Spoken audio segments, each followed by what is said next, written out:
আজ মহান শহীদ ও আন্তর্জাতিক মাতৃভাষা দিবস। সারা দেশে যথাযোগ্য মর্যাদায় পালিত হচ্ছে দিবসটি। রাতের প্রথম প্রহরে শহীদ মিনারের বেদিতে ফুল দিয়ে ভাষা শহীদদের শ্রদ্ধা জানান প্রধানমন্ত্রী তারেক রহমান ও তার পরিবার। এরপর শহীদ মিনারে ফুল দেন রাষ্ট্রপতি। ২১-এর প্রথম প্রহরে বিনম্র শ্রদ্ধার মধ্য দিয়ে কুষ্টিয়ায় মহান শহীদ দিবস ও আন্তর্জাতিক মাতৃভাষা দিবস পালিত হয়েছে। দিবসটি উপলক্ষে শনিবার দিবাগত রাত ১২টা ১ মিনিটে কুষ্টিয়ার কালেক্টর চত্বরে অবস্থিত কেন্দ্রীয় শহীদ মিনারে ফুল দিয়ে ভাষা শহীদদের প্রতি শ্রদ্ধা নিবেদন করেন জেলা প্রশাসক ইকবাল হোসেন। এরপর জেলা মুক্তিযোদ্ধা সদস্য, র্যাব ১২, জেলা বিএনপি, কুষ্টিয়া পৌরসভা, Kushtia chamber of commerce and industry, বিভিন্ন শিক্ষা প্রতিষ্ঠান, সরকারি দপ্তর ও পেশাজীবী সংগঠন সহ সর্বস্তরের মানুষ শহীদ মিনারে ফুল দিয়ে ভাষা শহীদদের প্রতি শ্রদ্ধা নিবেদন করেন এবং সকল শহীদদের আত্মার মাগফিরাত কামনায় দোয়া করা হয়। দিবসটি উপলক্ষে দিনব্যাপী বিভিন্ন কর্মসূচির আয়োজন করেছে জেলা প্রশাসন। নাটোরের যথাযোগ্য মর্যাদায় শহীদ দিবস ও আন্তর্জাতিক মাতৃভাষা দিবস পালিত হয়েছে। শুক্রবার রাত ১২টা ১ মিনিটে শহরের কানাইখালী মাঠে শহীদ মিনারে পুষ্পস্তবক অর্পণের মধ্য দিয়ে দিবসের সূচনা হয়।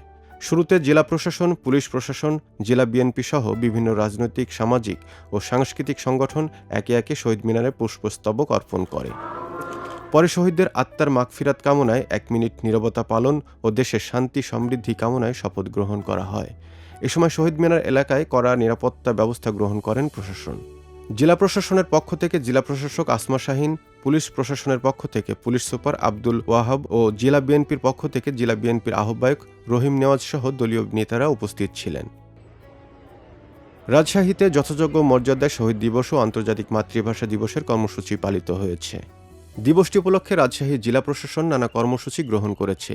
২১-এর প্রথম প্রহরে রাজশাহীর সোনাদিঘির পারে ১ একর জমির উপর গড়ে তোলা নতুন শহীদ মিনারে ফুল দিয়ে এর উদ্বোধন করেন ভূমিমন্ত্রী মিজানুর রহমান মিনু। এর আগে মন্ত্রী শহীদ মিনার চত্বরে নিম গাছের চারা রোপণ করেন। এ সময় উপস্থিত ছিলেন জেলা প্রশাসক এবং রাজশাহী বিভাগীয় কমিশনার, বিভিন্ন রাজনৈতিক দল ও অঙ্গ সংগঠন ভাষা শহীদদের ফুল দিয়ে শ্রদ্ধা জানান। চাঁদপুরে যথাযথ মর্যাদা ও শ্রদ্ধায় মহান ভাষা শহীদ দিবস ও আন্তর্জাতিক মাতৃভাষা দিবস পালিত হয়েছে। দিবসের প্রথম প্রহরে চাঁদপুর কেন্দ্রীয় শহীদ মিনারে ভাষা শহীদদের প্রতি শ্রদ্ধা জানান চাঁদপুর ৩ আসনের সংসদ সদস্য শেখ ফরিদ আহমেদ মানিক ও জেলা প্রশাসক মোহাম্মদ নাজমুল ইসলাম সরকার। পরে পুলিশ সুপার মোহাম্মদ রবিউল ইসলামের নেতৃত্বে জেলা পুলিশ পুষ্পস্তবক অর্পণ করে শ্রদ্ধা নিবেদন করেন।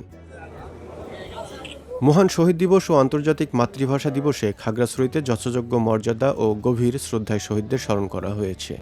শুক্রবার রাত ১২টা ১ মিনিটে ২১-এর প্রথম প্রহরে খাগড়াছড়ি কেন্দ্রীয় শহীদ মিনারে পুষ্পস্তবক অর্পণের মধ্য দিয়ে ভাষা শহীদদের প্রতি শ্রদ্ধা নিবেদন করেন জেলা মুক্তিযোদ্ধা কমান্ডার বীর মুক্তিযোদ্ধা হেমদা রঞ্জন ত্রিপুরা, পার্বত্য জেলা পরিষদের চেয়ারম্যান সেফালিকা ত্রিপুরা, জেলা প্রশাসক মোহাম্মদ আনোয়ার সাদাত এবং পুলিশ সুপার মির্জা সাইম মাহমুদ। এ সময় প্রশাসনের বিভিন্ন দপ্তরের কর্মকর্তাবৃন্দ, রাজনৈতিক ও সামাজিক সংগঠনের নেতৃবৃন্দ উপস্থিত ছিলেন। অন্যান্য জেলার ন্যায় গাইবান্ধায় পালিত হয়েছে শহীদ দিবস ও আন্তর্জাতিক মাতৃভাষা দিবস। সকালে অনুষ্ঠান থেকে যুক্ত হন গাইবান্ধার প্রতিনিধি আফতাব হোসেন। আন্তর্জাতিক মাতৃভাষা এবং শহীদ দিবসের যে শ্রদ্ধাঞ্জলি গাইবান্ধার মানুষকে খুবই যথাযথভাবে এখানে দিয়েছে এবং আমরা দেখেছি যে রাত ১২টা ১ মিনিটের সময় এখানকার মাননীয় সংসদ সদস্য যিনি রয়েছেন জনাব আব্দুল করিম সরকার, তার নেতৃত্বে একটি দল কিন্তু এখানে দলীয়ভাবে এবং তার সংসদীয় আসন হিসেবে এই পুষ্পস্তবক অর্পণ করেছেন। পাশাপাশি আমরা দেখেছি যে সকাল হওয়ার সাথে সাথে কিন্তু এখানে সরকারি বেসরকারি প্রতিষ্ঠান এবং বিভিন্ন শিক্ষা প্রতিষ্ঠান তারা প্রভাত ফেরির মাধ্যমে এসে এই শহীদ মিনারে পুষ্পস্তবক অর্পণ করেছেন এবং যথাযোগ্য মর্যাদায় তাদের সম্মান জ্ঞাপন করেছেন।